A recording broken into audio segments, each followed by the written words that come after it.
2024养老金将迎来20连涨，工龄15年和30年差距多大？一起来看。养老金问题是广大职工和灵活从业人员看重的问题。当每个打工人在面试时，都会向面试企业提问是否有五险一金和社保的缴纳基数。和灵活就业相比，按照企业社保缴纳，个人所承担的费用明显减轻不少。有消息传出，2024年养老金将会迎来上涨，这将会是连续20年的上涨。那么对于不同工龄之间的养老金有哪些差距呢？尤其是15年和20年两种工龄，影响养老金上涨的因素究竟有哪些？一、养老金上涨了吗？养老金上涨对积极缴纳社保的每个人而言都是极好的事情。最简单的好处是提高了老年人的养老生活。不要小看每次上涨的幅度不大，但这是国家对每个享有缴纳养老保险的人们的国家福利待遇，为每个家庭减轻生活负担，在原先养老金的基础增加一笔可观的收入，可不是1、2个月的短暂涨幅变动。当然，不同缴纳基数人群收到的养老金涨幅不同，这和缴纳基数不同，退休后领取的养老金不同是类似道理。缴纳基数多，退休后领取的养老金越多；缴纳基数少，退休后领取的养老金越少。缴纳基数是有最高上限和最低下限的。最低的缴纳基数可以让人们在退休后满足基础的生活开支，让老人不用因为没有收入来源受到少部分子女的冷言冷语。毕竟人老后不像青中年人群可以在公司上班，每月有固定收入。养老金成为不少老人退休后的经济来源，缴纳基础越高，退休后的生活水平越高，这也是人们热衷于缴纳社保的主要原因。人们关注社保的另一方面，是因为2021年时推迟退休年龄政策的实行，以及2023年时调整医保，害怕等到好不容易临近退休，又要发生退休年龄推迟的事情。不过，退休后能拿到多少的养老金是大家一个劲关心的问题。那么养老金是否会上涨这一问题，从过去19年上看，养老金一直都呈现上涨趋势。19年的上涨趋势让不少退休人员和临近退休人员直夸政府干得好。一旦2024年养老金继续上涨，对很多人都是好事一桩，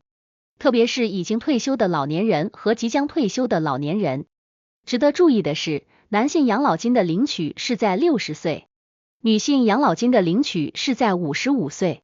而今年作为第20年来说，更多人希望养老金能够上涨，如果养老金不上涨，退休人员也不会灰心，保持积极心态就好。关于养老金上涨方面，除了缴纳基数影响养老金的多少外，其实不同的工龄时间是养老金发放多少的重要参考条件。按照国家规定，缴纳社保时要满足最低缴纳15年，没有15年的缴纳年限则需要进行补缴，在满足15年的最低要求后，可以选择继续缴纳养老保险。很多人都乐意继续缴纳，因为对于15年工龄和20年工龄，这两者在养老金的发放数量上自然是不同的。二、工龄15年和30年养老金差距。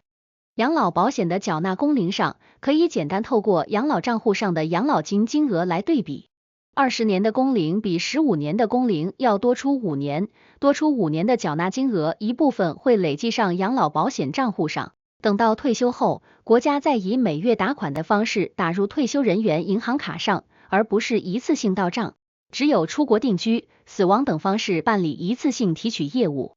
还有一种是缴纳年限不足到达退休年龄的情况，也可选择办理提取业务或者补缴不足的年限。2006年时，国家在养老金发放上进行调整，养老金的发放以定额调整、挂钩调整和适当倾斜3种调整形式为主，而不是单纯以工龄高低为依据。但不代表工龄高低对养老金发放上是相同的。定额调整的意思十分简单，当此地区的养老金发动上涨幅度时，这个地区的退休人员在养老金上涨金额上是一致的，不存在养老金发放或者少的现象出现。定额调整的重点就在于额度是固定且明确的，不管是工龄15年还是15年以上，都是一样的上涨额度。而挂钩调整则不同，这部分的养老金发放和缴纳基数、工龄等都有关联，主打一个谁缴纳的基础多，缴纳的时间长，日后的养老金金额也会随之增多。养老金宣布上涨后，上涨的金额也比基本缴纳基数和最低缴纳年限的人要多。挂钩调整重点在于养老金和其他影响养老金的因素相互相应这一点上。故而工龄15年和20年之间，在挂钩调整上发放的养老金是不同的。工龄20年要比工龄15年发放的养老金要多，但具体的数额要根据当地的社保政策为准。最后一个适当倾斜出现的情况少，主要是国家的一种特殊照顾，是对高龄类的退休人群，或者在边缘地区工作的人群设置的一类养老金。普通上班族在退休时基本不会以适当倾斜作为养老金发放的依据。当年过70岁后，政府会把这项补助增加到70岁以上的退休人员上，收到的养老金会比之前高出不少。边远地区的工作人员在适当倾斜上则没有年龄限制。需要注意的是，这3种调整方式不是单一存在某一地区的，而是各自独立又相互合作执行的。换而言之，这个地区的退休人员在面对养老金上涨时，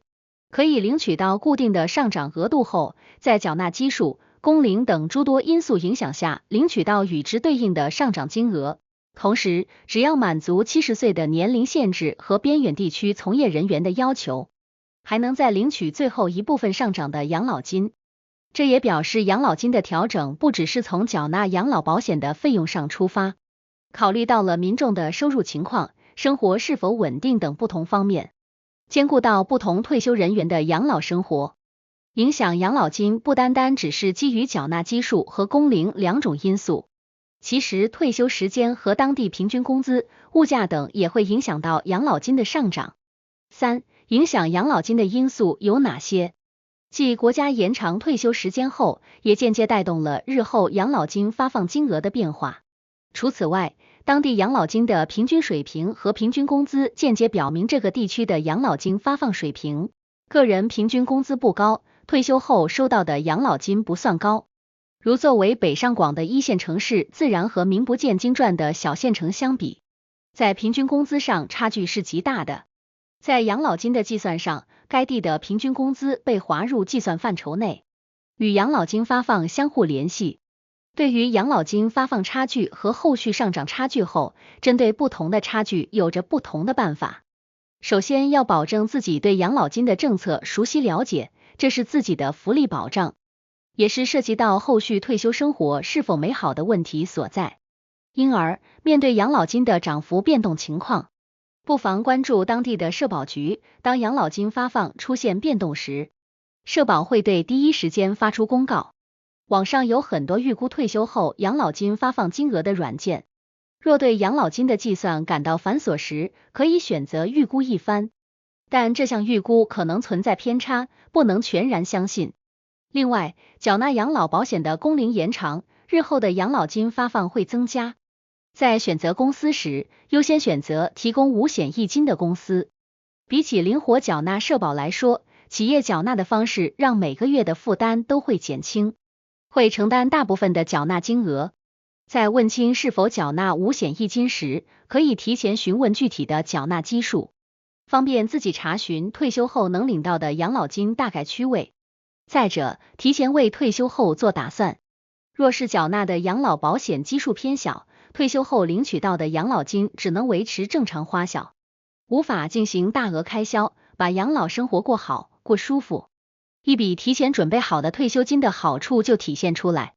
让自己未来成为别人口中羡慕的老年人，可以报旅游团外出旅游，也可以去干上班时一直没空做的事情，只要心不老，一切都不晚。